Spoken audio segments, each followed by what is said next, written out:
and welcome to Global Journalist. I'm Byron Scott, your host for this week's discussion of world news events by professionals whose job it is to report the facts and analyze the consequences. Today's show is dedicated to the journalists who find themselves covering human disasters, such as the recent tsunami and radiation leakages in Japan, or wars and crises. The current civil war in Libya comes to mind. Those events that make them eyewitnesses to death and destruction on a massive scale. It's a job most of us might not want, and the natural questions that come to mind include, how and why do they do it? How do they handle the stress and the sorrow? And could they do it better in a world of instantaneous, sometimes unedited reporting? Here to consider these simultaneously very human and very critical professional questions are Bruce Shapiro, Executive Director at the Dart Center for Journalism and Trauma in New York City and contributing writer to The Nation, John Sawyer, Founding Director at the Pulitzer Center on Crisis Reporting in Washington, longtime international reporter in D.C., former D.C. Bureau Chief for the St. Louis Post-Dispatch, Will England, foreign correspondent for the Washington Post, who has won both the Pulitzer and the Polk Awards for reporting, speaking to us from Moscow. And finally, Andrew Burton, freelance photojournalist who recently returned from 10 days covering the Japanese tragedy for USA Today, calling us today from New York City. Andrew, we're going to start with you, if you don't mind. And I was looking at your photos, which are very arresting, but even more so, perhaps, is the blog that you wrote from Japan. And I'm going to ask you to comment on some of your feelings. You were writing in one that I particularly enjoyed about the fact that you really didn't want to leave Japan, even with all the destruction and death, and you said there were still stories to be told, and you and all the journalists around you, at least in your group, had really wanted to stay. I think most of us would have wanted to be out of there. Can you explain that to us? Sure. At least in my experiences, as a journalist, when you enter into a story, you tend to have a pretty strong conviction to see it from the beginning to the end. And in our case, we felt like we were leaving before we had truly finished reporting on the story, and we felt that there were still a lot of features that we hadn't covered yet, and that the story was still going to go on after we left.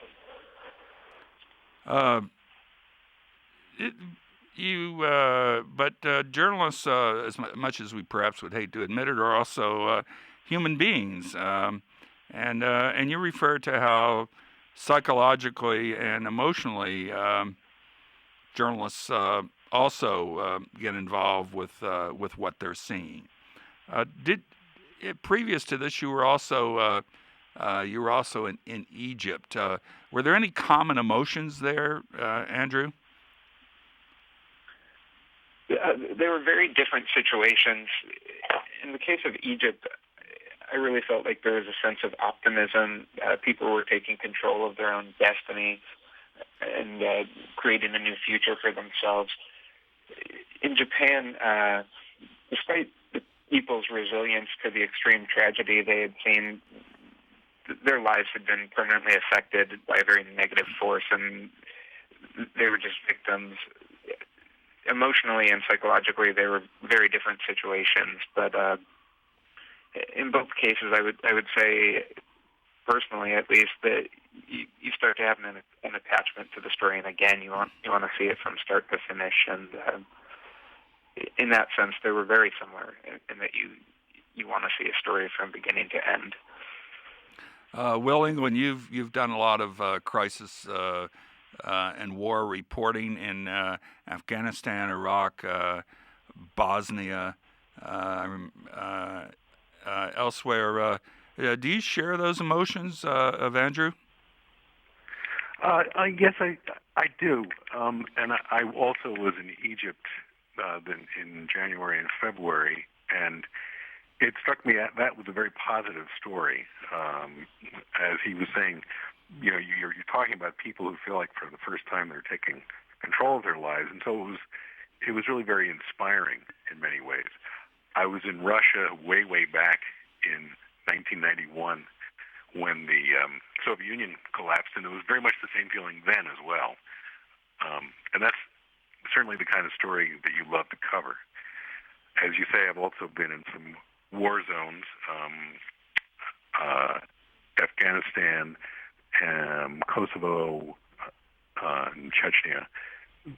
Very different situations, and I don't like to think of myself as a war correspondent generally, but you do find yourself in such situations. And what you want to do is bear witness and tell stories to the world that you think the world needs to hear. I found, in my own experience, probably the most difficult of all those assignments for me was when I was in Albania in, I guess it was May, during the aerial bombardment of Kosovo, when Kosovo was still under the control of Serbian forces. I was up by the border with Kosovo, and every day there was a stream of refugees, Kosovar Albanians, pouring out of Kosovo into Albania, just telling these most gruesome stories. You would be talking to women who 5 hours earlier had seen their husband and all their sons shot, let's say, something like that. And I had a feeling of powerlessness, wanting to get their stories out to the world from this most miserable town. But this feeling that actually not being there in a way made me feel even more kind of helpless, sort of before what was going on, in front of what was going on. And I had a very difficult time dealing with that. Later in the year, I went into Kosovo when the NATO forces went into Kosovo, and I saw some very gruesome sights. But in an odd way, they were less disturbing to me than the stories I had been hearing earlier that spring in Albania.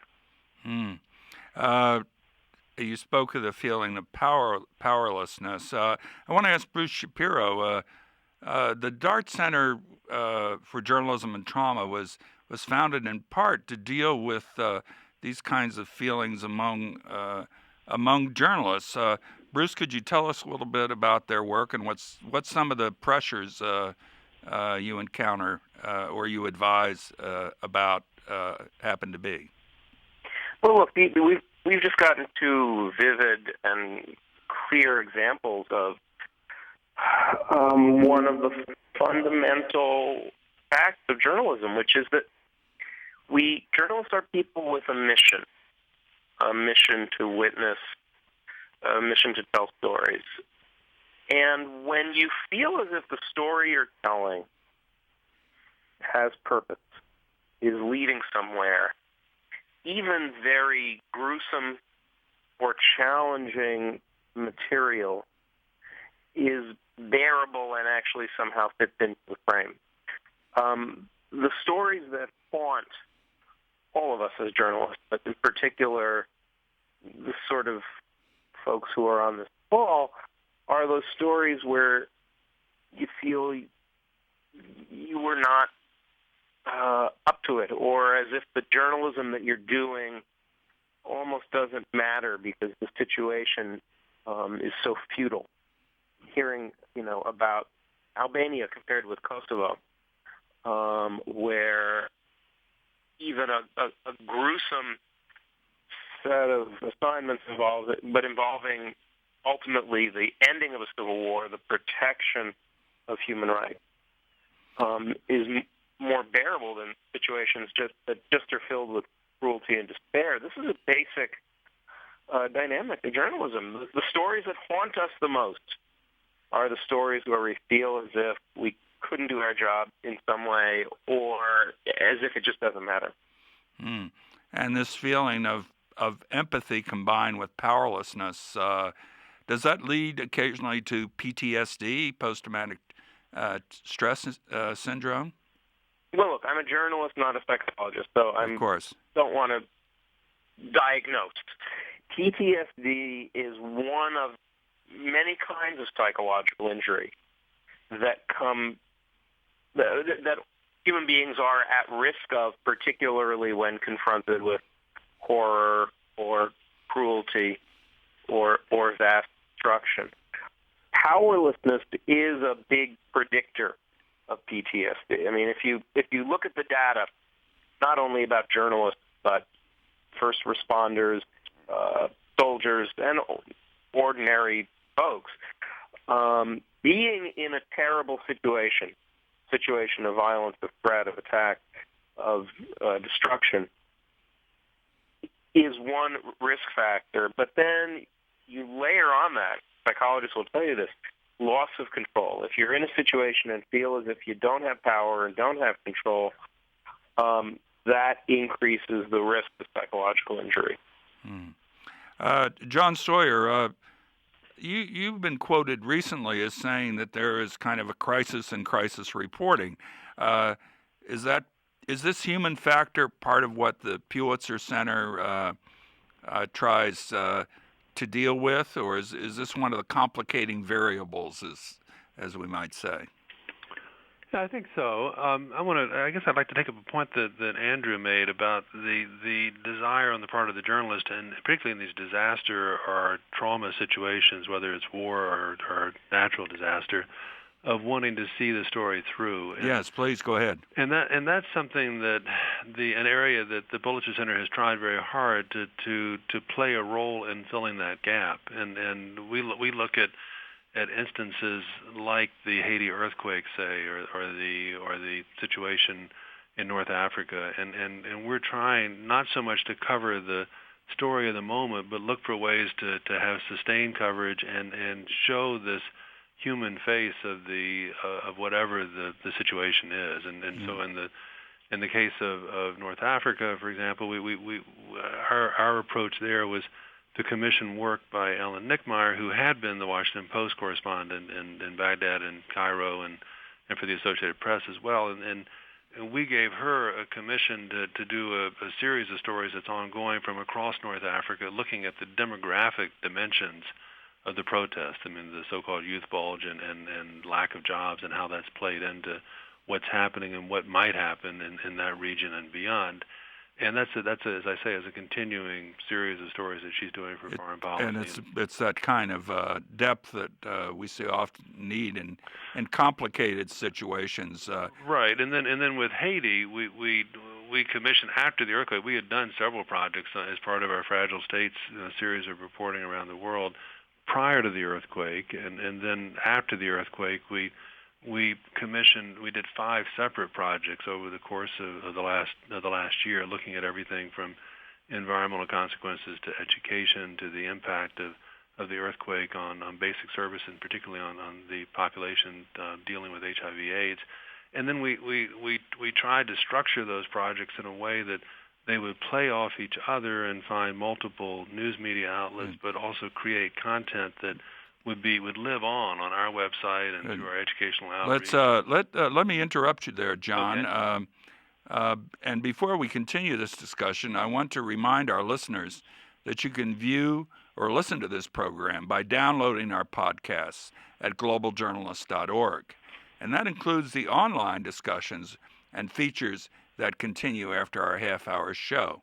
You can also send us questions or comments, care of Global Journalist Program, one word, at gmail.com, or just simply look us up on Facebook.